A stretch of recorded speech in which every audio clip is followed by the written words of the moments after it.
So today is June 26, 2024. Recently, a new state bill, Senate bill, went into effect for workplace violence prevention, and we need to establish a training. We need to have the training done by July 1st, but it'll be ongoing training where we review. And I basically will read some notes. The bill requires us to record information in a violent incident log for every workplace violence incident. The bill requires us to provide effective training on our plan and any additional training should an incident arise. Hopefully we never have that. And that we identify violence hazards and have this available for you to review. So we will post this. It is a 13-page document that we will post on our employee rights boards where you see labor laws, federal and state. We will add this to the board.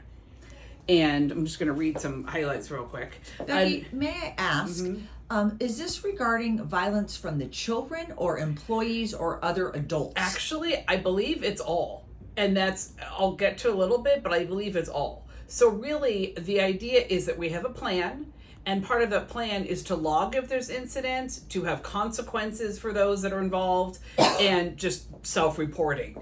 This falls under OSHA, so it's just safety and avoiding hazards and things at work. Just from based on what you've read so far, Becky, does it would our incident reports where we document the children's aggressive behavior?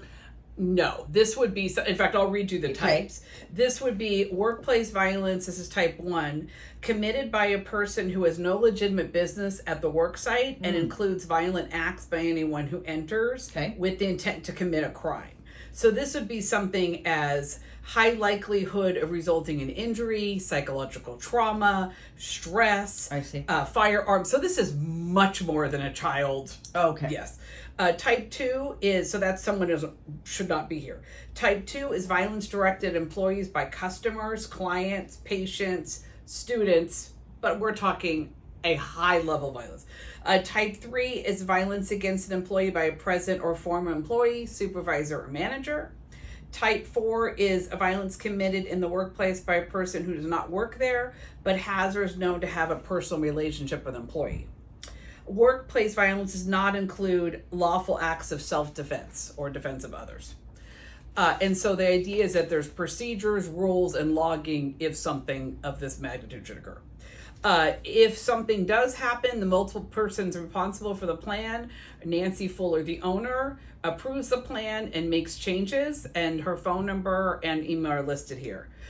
For me, Director of Operations, responsible for employee involvement and training, organizing safety meetings, handling reports, and Beth McGill, Director in Madera, responsible for emergency response, hazard identification, coordination with other employers.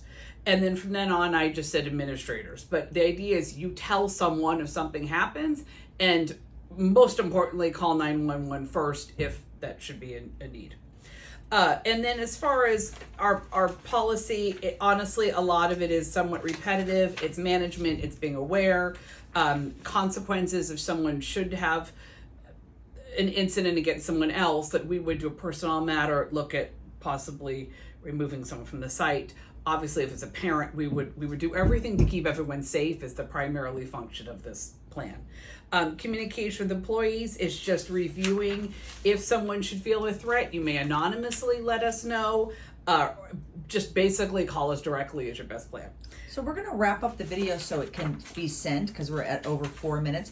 Are you going to establish like a notebook log at each office where people would go and it'll be directed on the staff board where they can note on the last page is a log that tells you what to include, your name, where it occurred, and then the other piece that we would do, because we work with licensings, we would do an unusual incident.